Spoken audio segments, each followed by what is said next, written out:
ভাৰতীয় state bank pensioner সন্থা মংগলদৈ গোটৰ সম্বৰ্ধনা সভা সম্পন্ন। সভাত সন্থাৰ সদস্য তথা ৰাজ্যিক ক্ৰীড়া পেঞ্চনাৰ বিশিষ্ট এথলেটিক্স বীৰেন মেধিৰ ৮৮ সংখ্যক উপজনীন উপলক্ষে সম্বৰ্ধনা সভাৰ আয়োজন কৰা হয়। ভাৰতীয় ষ্টেট বেংক মংগলদৈ শাখাস্থিত পেঞ্চনাৰ কাৰ্যালয়ৰ সন্থাৰ সম্পাদক ৰূপেশ্বৰ শৰ্মাই আধৰা অনুষ্ঠানত নিৰঞ্জন শৰ্মাই সভাপতিত্ব কৰে। সভাত মংগলদৈ ষ্টেট বেংকৰ মংগলদৈ শাখাৰ মুখ্য প্ৰবন্ধক জয়দেৱ কৰ, সহকাৰী শাখা প্ৰবন্ধক অনিন্দিত বৰা, সুৰজিত ডেকা আদিয়ে গামোচা ফুলৰ থোপা আদিৰে শুভেচ্ছা জনাই দীৰ্ঘায়ু আৰু সুস্বাস্থ্য কামনা কৰে বৰ্ষীয়ান শৰীৰ চৰ্চবিদক। সভাত দৰঙৰ বিশিষ্ট সাংবাদিক তথা দৰং আপকোৰ সভাপতি বাবুল মাকছেদ আহমেদকো ফুলাম গামোচাৰে সম্বৰ্ধনা জনায়। মংগলদৈৰ পৰা বীৰ চাহিল ইৰফানৰ ৰিপৰ্ট, AIN লাইভ। নমস্কাৰ, মোৰ নাম বীৰেন চন্দ্ৰ মেধি। মই মংগলদৈ ষ্টেট বেংকত 1976 চনত প্ৰথম চাকৰি সূত্ৰে জইন কৰিছিলোঁ। আজি মোৰ বৰ্তমান বয়স 88 বয়সত মই ভৰি দিছোঁ আৰু এই বয়সৰ কাৰণে আমাৰ পেঞ্চনাৰ সন্থাই মোক আজি যিটো সম্ভাষণ দিছে তাৰ কাৰণে মই তেখেতসকলক মই ধন্যবাদ জনাইছোঁ আৰু কৃতজ্ঞ জনাইছোঁ, যাতে তেওঁলোকৰ লগত মই পেঞ্চন এছ'চিয়েশ্যনৰ লগত যিকেইদিন বাচি থাকিম সেইকেইদিন ভালদৰে তেওঁলোকৰ লগত থাকিব পাৰিম বুলি মই আশা কৰিছোঁ আৰু ভগৱানে জানে মোক এইখিনি উপদেশ দিয়া বা আশীৰ্বাদ কৰে তাৰ কাৰণে মই কামনা কৰিছোঁ। মই শৰীৰ চৰ্চা মোৰ আগৰ পৰাই কৰিছোঁ, এতিয়াও কৰি আছোঁ। মই আগতে ফুটবল খেলিছিলোঁ, ফুটবলত আছাম টীমৰ হৈ খেলিলোঁ। তাৰপিছত মই আছাম টীমৰ খেলিলোঁ, মই স্কুলৰ আছাম টীমৰ। তাৰপিছত মই আমাৰ গুৱাহাটীৰ ৰাণীবাৰী ক্লাবত মই GSAৰ A ডিভিজন ফুটবলত মই 4 বছৰ অংশগ্ৰহণ কৰিছোঁ। তাৰপিছত মই চাকৰি সূত্ৰে মই মঙলদৈলৈ অহাৰ পিছত মই মঙলদৈ ক্ৰীড়া সন্থাৰ লগত থাকি মই কেইবছৰো inter district junior sub junior ফুটবলত অংশগ্ৰহণ কৰিছিলোঁ আৰু এতিয়া বৰ্তমান মই অল আছাম মাষ্টাৰ্ছ এথলেটিক্স এছ'চিয়েশ্যনৰ লগত মই জড়িত আৰু মই সেই অনুষ্ঠানত মই এতিয়া মোৰ ইভেণ্ট তিনিটা আছে। সেই ইভেণ্ট মই 10,000 মিটাৰ, 5,000 মিটাৰ আৰু 1500 মিটাৰত মই অংশগ্ৰহণ কৰোঁ।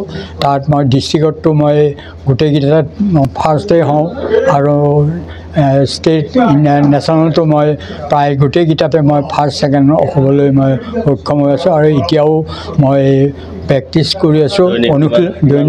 দৈনিক মই আমাৰ যিটো SP অফিচাৰ SPR দৰং উপায়ুক্তৰ ৰাস্তাৰ যিটো 400 সেইটো শুনিছোঁ 440 মিটাৰ্ছ গোটেই ৰাউণ্ডটো, সেইটো মই ৰেগুলাৰ মই 7 পাক দৌৰোঁ, কেতিয়াবা 8 পাকো দৌৰোঁ, কেতিয়াবা 6 পাকো দৌৰোঁ।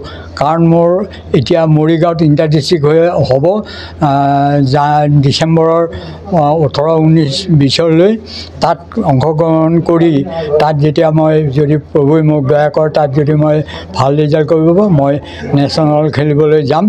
নেশ্যনেল তাত মই অংশগ্ৰহণ কৰিম অসম মাষ্টাৰ্ছ এছ'চিয়েশ্যনৰ হৈ। মোৰ বয়সৰ যিকেইজন মোৰ বাচি আছে সেইকেইজনকো মই অনুৰোধ কৰিছোঁ তেওঁলোকেও যাতে ৰাতিপুৱা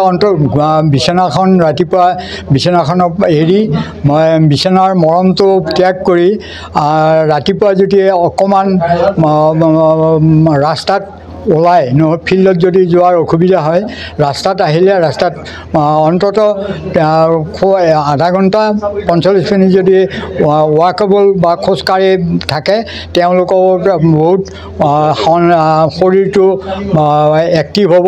তাৰ কাৰণে মই আটাইকে এই বয়সত মই সকলোকে আহ্বান জনাইছোঁ আৰু এই নিজৰ শৰীৰটো ভাল ৰাখিবৰ কাৰণে ৰাতিপুৱা অলপ খোজকাঢ়ক, অনুশীলন কৰক সেই লৈ মই অনুৰোধ কৰিছোঁ। মইতো এতিয়া প্ৰায় য়ং জেনেৰেশ্যনৰ কাৰণে মোৰ পিঠিত যিখন মোৰ লেখা আছে ৱৰ্ক ফৰ হেল্থ, সেইটো মানে মই হেৰি কৰিছোঁ, তাত থাকোঁ, তাৰ পিঠিত লৈ মই দৌৰোঁ। কাৰণ মোৰ এতিয়া মোৰ বিশেষকৈ মোৰ বয়স হৈছে যদিও প্ৰভু ভগৱন্তই বৰ বিশেষ অসুখ মানে বেমাৰ আজাৰ চাপি দিয়া নাই, কিন্তু মই এই খেলতেই মই থাকোঁ কাৰণে প্ৰভু কিজানি দয়া কৰে, মোৰ বয়সটোৰ অনুপাতে কোনো এতিয়া বেমাৰ জাপি দিয়া নাই। তাৰ কাৰণে মই তেখেতক প্ৰভু ভগৱন্তৰ ওচৰত সেৱা যাচিছোঁ। অকল দৰঙৰেই নহয়, অসমৰ এটা চিনাকি নাম। তেখেতে কলেজত থকাৰ পৰাই ফুটবল খেলা আৰম্ভ কৰিছে। তাৰপিছত ফুটবলৰ লগতে তেখেতে বিভিন্ন দিশত সাংগঠনিক দিশত ক্ৰীড়া সংগঠক হিচাপে তেখেতে প্ৰতিষ্ঠিত হৈছে। তাৰপিছত বেংকত চাকৰি কৰিলে, বেংকতো এগৰাকী সুদক্ষ কৰ্মী হিচাপে তেখেতে স্বীকৃতি লাভ কৰিছে। অকল সেয়াই নহয়, তেখেতে অসম চৰকাৰৰ পৰা ৰাজ্যিক ক্ৰীড়া পেঞ্চনো লাভ কৰিছে। আৰু আমি অতি গৌৰৱান্বিত যে ইমান ব্যস্ততাৰ মাজত থাকিও তেখেত আৰু এটা বিভাগত জড়িত হৈ আছে। আপোনালোকে প্ৰত্যেকে জানে অৰণ্য চিনেমাখনৰ বিষয়ে। অৰণ্য বোলছবিখন যেতিয়া আমাৰ মঙলদৈৰ পৰা ওলাইছিলে, সেই চিনেমাখনৰ আমাৰ শ্ৰদ্ধাৰ সমৰেন্দ্ৰ নাৰায়ণ দেৱৰ লগতে সৌহাৰ্দস্বৰূপ আছিল আমাৰ বীৰেন দা।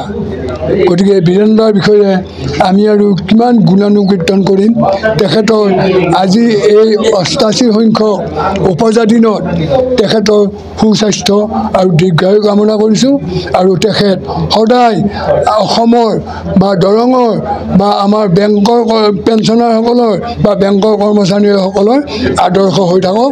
তেখেতৰ সুস্বাস্থ্য আৰু দীৰ্ঘায়ু কামনা কৰিলোঁ। যিকোনো খবৰৰ বিজ্ঞাপনৰ বাবে যোগাযোগ কৰক 7896121996।